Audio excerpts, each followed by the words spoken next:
what about Harry Roque? Ang pinakamensahe ko lang sa kanya, bumalik na siya dito, harapin niya. Harapin niya yung mga akusasyon laban sa kanya. Huwag siya dapat nagtatago sa ibang bansa, o huwag siya dapat, under the what? Yung kanyang application for asylum ay ganun na lang, hindi siya babalik dito para harapin. May warrant of arrest na. At alam naman niya yan bilang isang abogado na there is such a principle or a dictum in law that flight is indicative of guilt. So dapat harapin niya.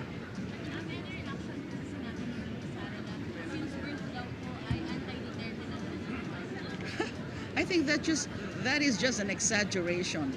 Di ba, mahilig naman siya sa ganon, mga exaggerated rhetoric. Paano masasabi since birth?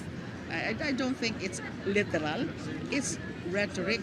Ang ano naman, yung kung ang pagkaka-perceive sa akin ng mga tao ay anti-Duterte ako, ay may basehan.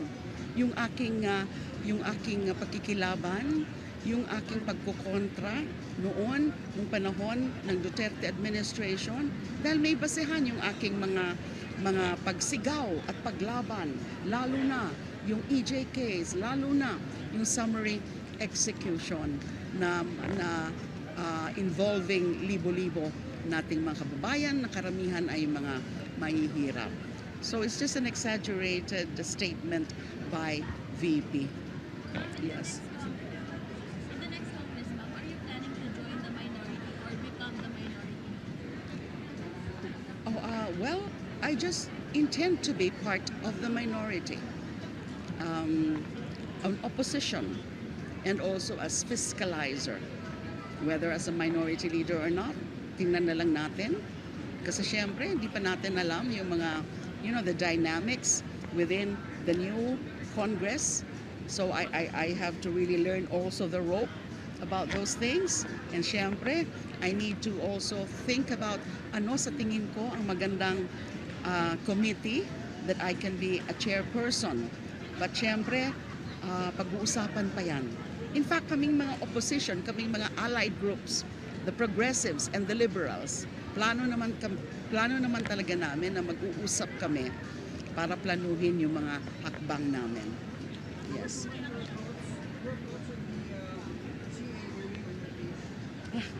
Nagtataka kami, naguguluhan kami, just like many, naguguluhan kami sa desisyon na yon.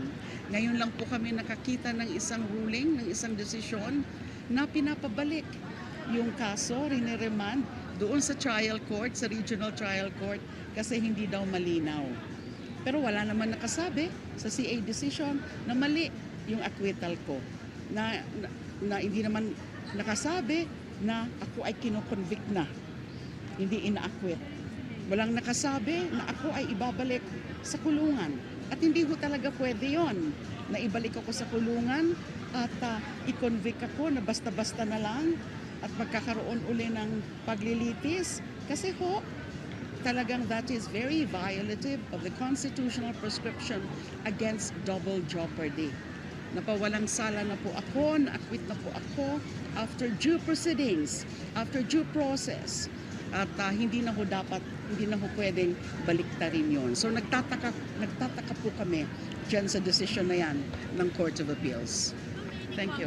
This early, merong incoming senators like Marcoleta and Marcos na papayag ng position nila on the impeachment. Okay, ayaw pa ho namin tingnan yan, Although of course it's natural for us to speculate kung sino yung mga who would be voting for acquittal on one hand and who would be voting for conviction on the other. Ang pinaka-importante para sa amin sa prosecution ay yung magpresenta ng malinaw, ng malakas na ebidensya. Kasi at the end of the day, yun naman talaga ang dapat tingnan. Kasi hindi lang yung mga senators, judges ang nandyan, hindi lang yung mga prosecutors ang nandyan, hindi lang yung official impeach or the respondent ang nandyan, kundi yung taong bayan ay manonood because it's going to be an open and public proceedings. So makikita ng taong bayan kung gaano kalakas ay yung ebidensya. So hindi pwedeng, in other words, hindi lang yung senators, judges ang maghuhusga. kundi yung taong bayan din. So I'd like to believe that the senators, judges would have to listen to the public pulse, to the public opinion bago sila magdesisyon. Thank you so much.